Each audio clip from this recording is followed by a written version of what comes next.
Okay, friends, today we'll be talking about valuation of goodwill. Obviously, under this chapter, what mostly matters is the practical problem. But today's class will be mostly very short and will be basically speaking about the introduction part, what is goodwill, and everything about methods of goodwill, features of goodwill, everything regarding goodwill, we'll be discussing about it. Okay. Now, before we start doing the practical problems, it becomes very much essential for us to know what is goodwill.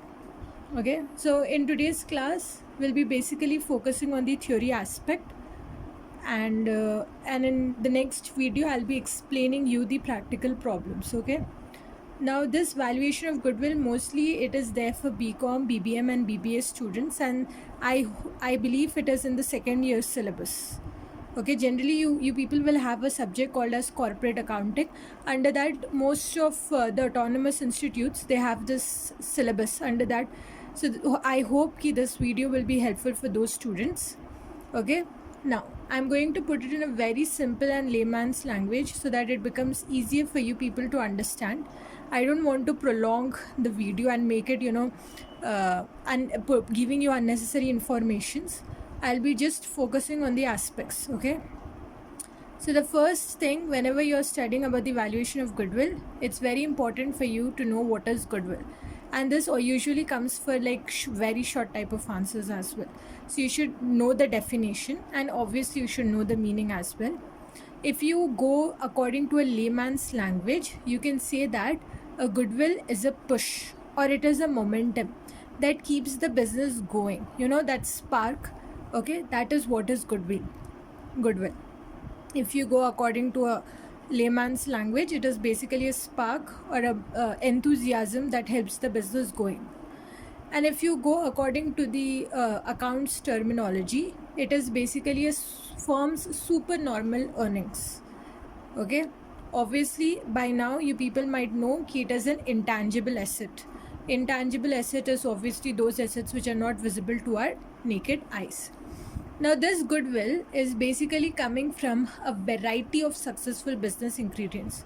You may say, like, if you have a competent staff, okay, if you have a favorable location, good quality product, outstanding reputation, if the firm is having outstanding existing reputation, or there is good customer acceptance, good after sales services, there is energetic management, there is profitable product, all this leads to the creation of goodwill. So these are the ingredients of the business.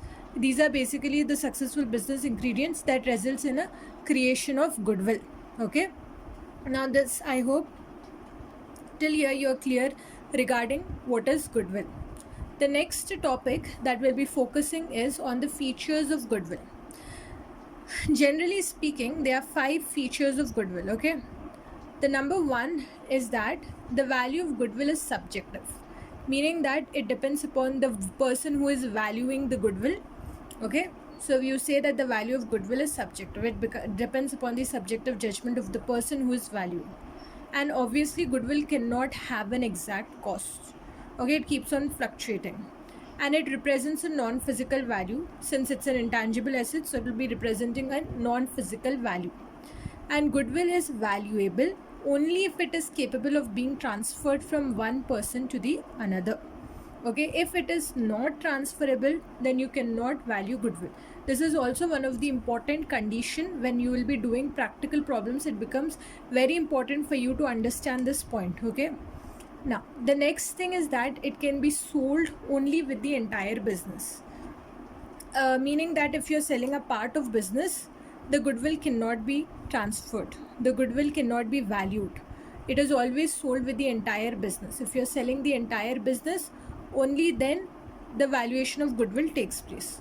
So these are basically the key features. Also, the features of goodwill is one of the important essay answer which will be asked in your final semesters. Okay, I have seen in various question papers when you get the option about theory versus problem, in most cases I have seen this answer, features of goodwill. So these are basically 5 essential features, the top most important features. Next we'll be discussing about the methods of goodwill. I hope till here you're clear. You're clear with the introduction and we are clear with the features. Now we'll be discussing about the methods of goodwill and then we'll move on directly to the problems. Okay. Now, broadly speaking, there are 4 methods. Okay. To value goodwill, you will have 4 methods. The first one is the arbitrary assessment. This is more usually it's not used. I will tell you the reason why. I have already written it in a very simple word. If you read it, you will understand it itself. Okay. First one is that under the arbitrary assessment, you have as the valuation of goodwill is arrived by making valuation by any one of the parties. It means that whatever the goodwill is being valued, it can be done either by any one of the party. It may be the vendor or the buyer. It doesn't matter. So the valuation of goodwill under this method can be made by any one of the party. And the parties can estimate the value either together, the buyer or the vendor can evaluate the value together, or they can give their independent opinion. And once the opinion is given, the decision will be left to the party members whether to accept or reject the opinions regarding the valuation of goodwill. Okay. And this method is used only when the information relating to the earning capacity is available. It's a very, very important concept.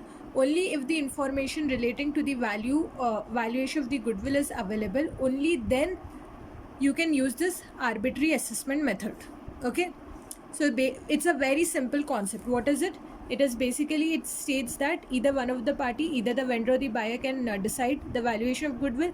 Any one of them can give the valuation, or both of them can arrive at the value of the goodwill together. And this method is used only when you know the earning capacity. If there is no earning capacity, this method is not used. Okay. And it's not a common method. It is not popular method. Okay.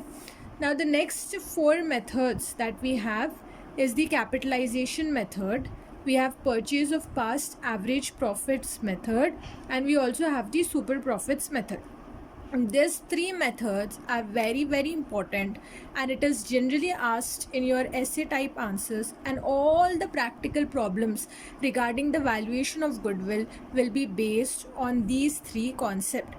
Arbitrary assessment is not important. These 3 concepts regarding the methods of valuation goodwill, valuing goodwill, practical problems point of view, these 3 are very important.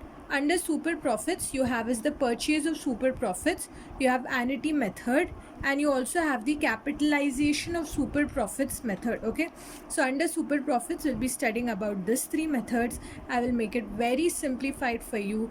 If you follow my next videos, you will be able to do the problems very easily. It does not require any theoretical explanation for this. There is no need for any to explain this. When you're doing the problems, you will be able to understand the problem, you will be able to understand the concept simultaneously. If you understand the problem, you will be able to understand the methods as well. It's a very simple method. Okay. What you need to do is just follow my next video for the problems. Okay, practical problems, and it will be very easy for you to follow the methods. Okay, so thanks for watching.